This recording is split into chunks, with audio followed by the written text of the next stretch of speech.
ಬಡಿದಾಟ. Speaker ಜತೆ ವಿಪಕ್ಷ ನಾಯಕ ಆರ್ ಅಶೋಕ್ ಮಾತುಕತೆ. ಅಮಾನತು ಆದೇಶ ವಾಪಸ್ಗೆ ವಿಪಕ್ಷ ನಾಯಕ ಒತ್ತಾಯ. ಒಂದೆಡೆ ಸಸ್ಪೆಂಡ್ ಆದ ಶಾಸಕರು, ಮತ್ತೊಂದೆಡೆ ಪಾಲಿಟಿಕ್ಸ್. ಕಾಂಗ್ರೆಸ್ ಸಚಿವರ ಹನಿ ಟ್ರ್ಯಾಪ್ ವಿಚಾರಕ್ಕೆ ಬಿಜೆಪಿ ಅಪಸ್ವರ. ಕಾಂಗ್ರೆಸ್ನಲ್ಲಿ ಯಾರು ಮುಖ್ಯಮಂತ್ರಿ ಆದ್ರೆ ನಮಗೇನು? ಮುಸ್ಲಿಂ ಮೀಸಲಾತಿ ವಿಚಾರವಾಗಿ ನಮ್ಮ ಹೋರಾಟ ಇರಬೇಕು. ಮುಂದೆ ನಾವು ಹಿಂದುತ್ವದ ಅಡಿಯಲ್ಲಿ ಚುನಾವಣೆ ಎದುರಿಸಬೇಕು. ಅದು ಬಿಟ್ಟು ಹನಿ ಟ್ರ್ಯಾಪ್ ಕಟ್ಕೊಂಡು ನಮ್ಗೆ ಲಾಭವಿಲ್ಲ, ನಮ್ಮ ಮಾತು ಕೇಳಲೇ ಇಲ್ಲ ಎಂದ ಕರಾವಳಿ ಬಿಜೆಪಿ ಶಾಸಕರು. ಕರಾವಳಿ ಭಾಗದ ಬಿಜೆಪಿ ಶಾಸಕರಿಂದ ಹೆಚ್ಚಾದ ಅಸಮಾಧಾನ. ನಮ್ಗೆ ಯಾಕೆ ಬೇಕಿತ್ತು ಈ ಹನಿ ಟ್ರ್ಯಾಪ್ ವಿಚಾರ ಅಂತ ಆರೋಪ ಮಾಡಿದ್ದು. ಯಾರ್ದೋ ಹಿಂದೆ ಈ ಒಂದು ಘಟನೆ ನಡೆದಿದೆ ಅಂತ ಹೇಳಿ ನಾವು ಮುತುವರ್ಜಿ ವಹಿಸಿ ನಾವು ಯಾಕೆ ಧ್ವನಿ ಎತ್ತಬೇಕಾಗಿತ್ತು ಅನ್ನುವಂತಹ ಪ್ರಶ್ನೆಗಳು ಇದೀಗ ಬಿಜೆಪಿಯಲ್ಲಿ ಉಲ್ಬಣ ಆಗ್ತಾ ಇದೆ. ಹನಿ ಟ್ರ್ಯಾಪ್ ಕೇಸ್ನಲ್ಲಿ ಬಿಜೆಪಿ ಬಣ ಬಡಿದಾಟ ಜೋರಾಗ್ತಾ ಇದೆ. ಅದರಲ್ಲೂ ಕೂಡ ನಮ್ಮ ಮಾತು ಕೇಳಲೇ ಇಲ್ಲ ಅಂತ ಹೇಳಿ ಕರಾವಳಿ ಬಿಜೆಪಿ ಶಾಸಕರು ಆಕ್ರೋಶವನ್ನು ವ್ಯಕ್ತಪಡಿಸ್ತಾ ಇದ್ದಾರೆ. ಹನಿ ಟ್ರ್ಯಾಪ್ ಆಗಿದ್ದು ಕಾಂಗ್ರೆಸ್ ಸಚಿವರಿಗೆ, ಸಸ್ಪೆಂಡ್ ಆಗಿದ್ದು ಮಾತ್ರ ಬಿಜೆಪಿ ಶಾಸಕರು. ಶಾಸಕರ ಅಮಾನತಿಗೆ ಬಿಜೆಪಿ ಲೀಡರ್ಸ್ ಗರಂ ಆಗಿದ್ದಾರೆ. ಕರಾವಳಿ ಭಾಗದ ಶಾಸಕರಿಂದ ಭುಗಿಲೆದ್ದಿದೆ ಅಸಮಾಧಾನ. ಕಾಂಗ್ರೆಸ್ ಆಂತರಿಕ ಜಗಳಕ್ಕೆ ಒತ್ತು ಕೊಟ್ಟು ಕೆಟ್ಟ ಬಿಜೆಪಿ. ಶಾಸಕಾಂಗ ಪಕ್ಷದ ಸಭೆಯಲ್ಲಿ ಚರ್ಚೆ ಮಾಡದೆ ಹೋರಾಟ. ಹನಿ ಟ್ರ್ಯಾಪ್ ಹೋರಾಟ ಪಕ್ಷದ ನಿರ್ಧಾರ ಅಲ್ವೇ ಅಲ್ಲ. ಹೋರಾಟ ಮಾಡಿ ಸಸ್ಪೆಂಡ್ ಆದ ಬಿಜೆಪಿ ಶಾಸಕರು. ಕೆಲವರು ಮಾಡಿದ ಕೆಲಸಕ್ಕೆ ಈಗ ಎಲ್ಲರೂ ತಲೆ ಕೊಡಬೇಕು. ಕರಾವಳಿ ಭಾಗದ ಶಾಸಕರಿಂದ ಅಸಮಾಧಾನಗಳು ಮುಂದುವರೆದಿವೆ. ಹನಿ ಟ್ರ್ಯಾಪ್ ಆಗಿದ್ದು ಕಾಂಗ್ರೆಸ್ ಸಚಿವರಿಗೆ. ನೀವ್ ಯಾಕೆ ಮಾತನಾಡಬೇಕಾಗಿತ್ತು? ಸದನದಲ್ಲಿ ಈ ವಿಚಾರವನ್ನ ಮಾತುಕತೆ ಮೂಲಕ ಆಡಬಹುದಾಗಿತ್ತು. ಬಟ್ ಆದ್ರೆ ಯಾರೋ ಮಾಡಿದಂತಹ ಈ ಒಂದು ಕೆಲಸಕ್ಕೆ, ಅದು ಕೂಡ ಸ್ಪೀಕರ್ ಮೇಲೆ ಅಲ್ಲಿದ್ದಂತಹ ಬಿಲ್ ಪತ್ರಗಳನ್ನು ತೆಗೆದುಕೊಂಡು ಹರಿದು ಅವ್ರ ಮೇಲೆ ಎಸೆಯುವಂತಹ ಕೆಲಸಗಳಾಯಿತು.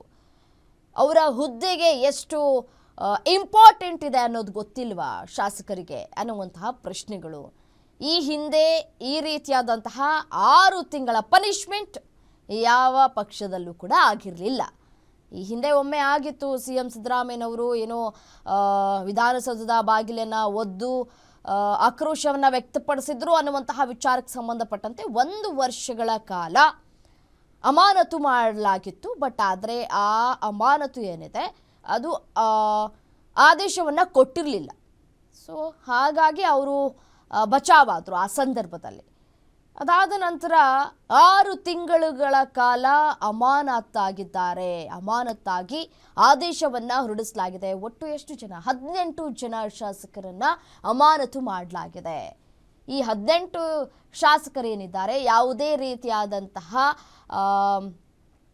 ಏನು ಹೇಳ್ತಾರೆ, ಯಾವುದೇ ರೀತಿಯಾದಂತಹ ಫಂಕ್ಷನ್ಗಳಲ್ಲಿ ಭಾಗಿಯಾಗುವಂತಿಲ್ಲ. ಅದು ಕೂಡ ಸರ್ಕಾರದ ಫಂಕ್ಷನ್ಸ್ಗಳೇನಿರ್ತವೆ ಅದು ಯಾವುದರಲ್ಲೂ ಕೂಡ ಅವರು ಭಾಗಿಯಾಗುವಂತಿಲ್ಲ.